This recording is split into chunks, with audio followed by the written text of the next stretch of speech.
பிரியமானவர்களே, இயேசுவின் நாமத்தில் உங்களை நான் வாழ்த்துகிறேன். இன்னைக்கு அவர் ஒரு வசனத்தை கொண்டு நம்மளோடு பேசுகிறார். எபேசியர் 6:4 பிதாக்களே, நீங்களும் உங்கள் பிள்ளைகளை கோபப்படுத்தாமல் கர்த்தருக்கேற்ற சிக்ஷையிலும் போதனையிலும் அவர்களை வளர்ப்பீர்களாக. நீங்கள் பெற்றோராக இருக்கலாம், பெற்றோர் ஆக போகிறவங்களா இருக்கலாம். உங்களுக்கு ஆண்டவர் சொல்றார், நீங்களும் உங்கள் பிள்ளைகளை கோபப்படுத்தாதுங்க அப்படின்னு ஆண்டவர் சொல்றார். கோபப்படுத்தாதுங்க, அவங்க எரிச்சல் உண்டாக்காதுங்க. நீங்கள் ஏதோ ஒன்று சொன்னால் அவங்களுக்கு கோபம் வருதுன்னா கொஞ்சம் ஞானமாக அவங்கள்ட்ட அதெல்லாம் குறைச்சி அன்பாக பேச ஆரம்பிங்க. ஏன்னா பிள்ளைகள் இந்த காலத்தில் ரொம்ப சென்சிட்டிவ்.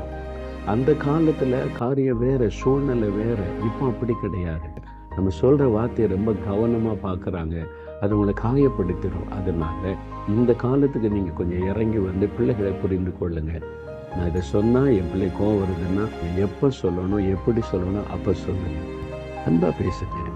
உங்களுக்கு கோபப்படுற மாதிரி பேசாதுங்க. நான் வந்து ஸ்ட்ரிக்டான பெற்றோராக இருப்பேன். உண்மைதான், நம்ம ஸ்ட்ரிக்டாக தான் இருக்கணும். சில இதில் கவனமாக இருக்கணும், பிள்ளைகளுடைய காரியத்தில் ஸ்ட்ரிக்டாக இருக்கணும். இன்னும் அதே சமயத்தில் ஞானமாக அதை செய்யணும், சிக்ஷிக்கணும். பெருமை கையாடாதவன் தன் மகனை பகைக்கிறான்னு பைபிள் இருக்கு. அதுக்கு ஒரு வயசு இருக்குது. அந்த வயசு வரைக்கும் தான் சிக்ஷிக்கணும். அதுக்கு மேலே கை நீட்டக்கூடாது, சிக்ஷிக்கக்கூடாது.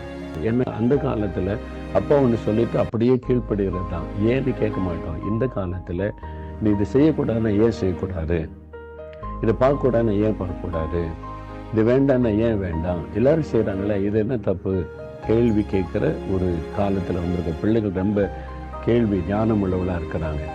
நீங்கள் அவளை விளங்க பண்ணணும். உட்கார வச்சு பைபிள் வசனத்தை காமிச்சு போதிக்கணும். அப்படின்னு வசனத்தில் இருக்க போதனையில் வளர்க்கணும். நம்ம ஆண்டவருடைய பிள்ளைங்க, நம்ம வந்து வித்தியாசமானவங்க. உலக மக்களை போல வாழக்கூடாது.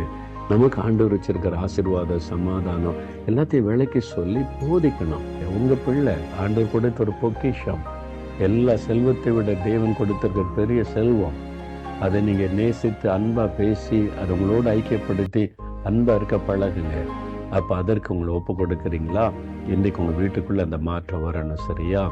தகப்பனே, என்னோட பேசின வார்த்தைகளுக்காக ஸ்தோத்திரப்பா. எனக்கு தந்திருக்கிற பிள்ளைகளுக்காக உமக்கு ஸ்தோத்திரம். அந்த பிள்ளைகளை எப்படி நடத்தணும், எப்படி அன்பாக இருக்கணும், கோபப்படுத்தக்கூடாது நான் கற்றுக் கொடுத்ததற்காக ஸ்தோத்திரம். நான் தவறு பண்ணிட்டேன், என்னை மன்னியும். என் பிள்ளைங்களோட நான் எப்பவும் அன்பாக சந்தோஷமாக இருக்க எனக்கு உதவி செய்யுங்க. எங்கள் பிள்ளைகளையும் எங்களை விளங்கி கொள்ள உதவி செய்யுங்க. கர்த்தரப்படி ஆசீர்வதிக்கிறதற்காய் ஸ்தோத்திரம். இயேசுவின் நாமத்தில் ஜெபிக்கிறோம் பிதாவே. ஆமேன், ஆமேன்.